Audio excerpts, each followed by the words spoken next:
Unexpected underground utilities can totally mess up your digging project if you're not careful, so knowing how to handle them is a game changer.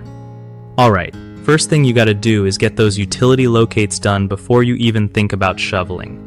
Call your local utility company or a professional service to mark where the pipes and cables are buried. This saves a ton of headaches later.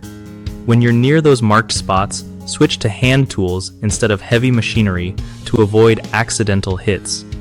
Always keep an eye out for warning signs like utility flags or paint markings on the ground, because they're there for a reason. If you hit something unexpected, stop digging immediately and contact the utility company to report it. Don't just guess where lines might be. It's too risky and can lead to costly repairs or worse, injuries. Map out your digging area ahead of time and share that info with anyone helping you so everyone stays on the same page. Trust me, patience here pays off big time. One of the biggest mistakes people make with underground utilities is skipping the locate process to save time, which leads to damaging important lines. Always schedule locates first to avoid this. Another common issue is relying too much on heavy machinery right up to the edge of marked areas. Switching to hand tools near these zones reduces the chance of accidents significantly.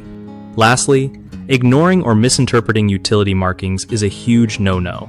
Learn what those colors and flags mean so you know exactly where it is safe to dig, and ask for help if you're unsure. BigHomeProjects.com is super handy because it helps homeowners find trusted local contractors who know their stuff about underground utilities and other home projects.